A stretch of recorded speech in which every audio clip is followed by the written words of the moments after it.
오늘의 쓸모있는 뉴스를 골라드립니다. 바쁜 하루 뉴스는 제가 정리해드릴게요. 안녕하세요. 뉴스선이 장선입니다. 뉴스선이가 고른 첫 번째 뉴스, 사이코패스 결과 얼마나 신빙성 있을까 기사입니다. 요 몇 주 한 사람의 형량과 또 신상 공개를 두고 시끄러웠었죠. 지난해 부산에서 귀가하던 여성이 모르는 남성에게 무차별 폭행을 당했던 사건. 이 사건 범인 이모 씨가 사이코패스 진단검사 평가에서 27점으로 높은 판정을 받은 걸로 확인됐습니다. 또 얼마 전 또래 여성을 살해하고 시신을 훼손 유기한 혐의를 받는 정유정도 사이코패스 검사에서 28점을 받았습니다. 이런 흉악범죄 소식이 알려질 때 꼭 언급되는 게 바로 사이코패스 여부와 점수죠. 사이코패스는 반사회적 인격장애의 일종을 이야기합니다. 사이코패스는 양심의 가책이라든지 타인에 대한 공감 능력이 굉장히 결여되어 있는 특징을 보인다고 해요. 이 사이코패스라는 개념이 우리에게 널리 알려진 건 2000년대 초 20명 이상을 잔혹하게 살해한 유영철 사건 때부터였어요. 우리나라 범죄자 중에서 사이코패스 검사를 받았던 범죄자 중에는 유영철이 가장 높게 나왔습니다. 만점이 40점인데 무려 38점이에요. 그리고 아동 성범죄자 조두순이 29점, 장모와 전처를 방화 살해한 강호순이 27점, 최근 계곡살인을 한 이은혜가 31점이었습니다. 자, 그럼 사이코패스 검사는 어떤 검사일까요? 사이코패스 진단 검사라고 있어요. 총 20개 문항 40점 만점으로 이루어져 있는 체크리스트입니다. 이 검사는 1991년 캐나다 심리학자 로버트 헤어가 만든 검사라고 합니다. 현재까지 심리학계에서 가장 공신력 있는 사이코패스 체크리스트로 활용되고 있습니다. 그걸 2008년 한국 범죄자 유형에 맞춰서 표준화 작업을 했는데 검사 내용은 대인관계, 감정과 정서, 또 생활양식, 반사회성 등 4가지 틀에서 평가한다고 해요.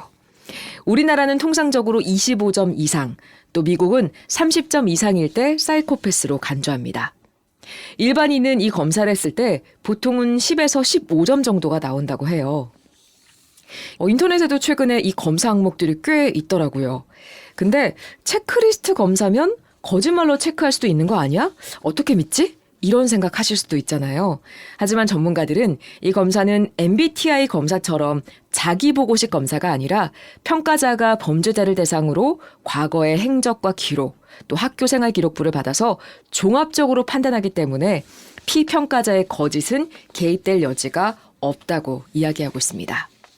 그럼 어떤 범죄자가 이 검사를 받을까요? 사이코패스 검사는 보통 수사 초기 단계에서 진행되는데 합리적으로 범죄 동기가 설명되지 않을 때 어떤 요인이 가장 영향을 미쳤는지 범죄자의 심리를 분석하기 위해서 쓰입니다. 범죄자의 심리를 분석하기 위해 쓰이는 검사인 만큼 범행의 유무죄 판단과는 관련이 없습니다. 그럼 사이코패스 점수가 높은 사람들은 강력범죄자 중에서도 좀 다른 특징이 있을까요? 사이코패스는 다른 범죄자들보다 비교적 재범률이 높은 것으로 알려져 있어요. 사이코패스의 재범률에 관한 한 연구에 따르면 정신병질 성향이 높지 않은 사람들의 경우 교도소에서 석방된 후 10년 내 21%가 다시 범죄를 저지른 반면에 사이코패스는 약 77%가 다시 범죄를 저지른 것으로 나타났습니다. 그래서 전문가들은 사이코패스 성향이 높은 결과가 나오는 경우에 가석방이나 전자발찌 부착과 같은 단계에서 유용하게 활용하고 있다고 이야기하죠. 워낙 이런 기사가 나오다 보니까 사실 점수에 관심을 많이 가질 수밖에 없죠. 하지만 사이코패스 점수가 높든 낮든 잔혹한 흉악범이라는 건 변함없는 사실입니다. 예를 들어서 미국은 사이코패스로 간주하는 점수 기준이 30점이죠. 거기서는 조두순, 강호순, 이영학, 정유정은 사이코패스로 판별되지 않거든요. 그래서 전문가들은 오히려 우리가 사이코패스 점수에 관심을 가질수록 해당 범죄의 죄질과 사회적 영향에 대한 분석이 뒷전이 될 수 있다는 점을 우려하고 있습니다. 누가 누구보다 사이코패스 점수가 높은지에 대한 관심을 가질 게 아니라 범죄의 죄질, 그게 가능할 수 있었던 사회적인 맥락, 또 앞으로의 영향의 시각으로 바라보는 게 중요하다고 말하고 있습니다. 뉴스선이가 고른 두 번째 뉴스, 2020년대생, 1960년대생보다 폭염 7배 더 겪는다 기사입니다. 지난 주말 올 들어 서울에 첫 폭염특보가 내려졌죠. 어제는 서울 기온이 무려 35도까지 치솟았습니다. 때이른 폭염이 전 세계를 덮치면서 각종 기상 이변이 속출하고 있습니다. 먼저 요즘 날씨 이야기부터 해볼게요. 폭염이 한국은 물론 전 세계 곳곳을 덮치고 있습니다. 불볕더위를 이기지 못하고 숨지는 사례도 연일 보도되고 있죠. 최근 며칠째 일일 최고 기온이 49도까지 오르는 이상고온 현상이 이어지고 있는 인도 북부에서는 15일부터 17일, 3일 동안에만 최소 98명이 숨졌습니다. 북중미 지역도 해수 온난화 현상 엘니뇨 영향으로 예년보다 훨씬 높은 기온을 기록 중이에요. AP통신은 텍사스에서 루이지애나, 플로리다에 이르는 미국 남부 전역에 김이 피어오를 정도의 고온 현상이 이어지고 있다고 보도했습니다. 텍사스 휴스턴에서는 수은주가 46도까지 치솟았고요. 브라운스빌과 코퍼스 크리스티의 경우 49도를 찍었습니다. 텍사스와 플로리다는 지난 15일 발생한 폭풍의 피해가 남아있는 상태인데 기록적인 폭염까지 겹친 상황인 거죠. 미국 해양대기청 산하 기후예측센터는 지난 8일 엘니뇨 현상이 지난달부터 나타나기 시작했다면서 엘니뇨 주의보를 발령한 상태예요. 멕시코도 한낮 기온이 40도를 훌쩍 넘는 불볕 더위가 이어지고 있습니다. 멕시코 보건부는 이번 폭염 기간 동안 최고 기온이 45도까지 오를 걸로 내다보면서 주의를 당부하기도 했다고 합니다. 유럽연합 기후변화 감시기구는 이번 달 지구온난화 현상이 두드러지게 나타나면서 전 세계 평균 기온이 1979년 기록한 6월 최고 기온보다 1도 정도 높은 상태라고 밝혔습니다.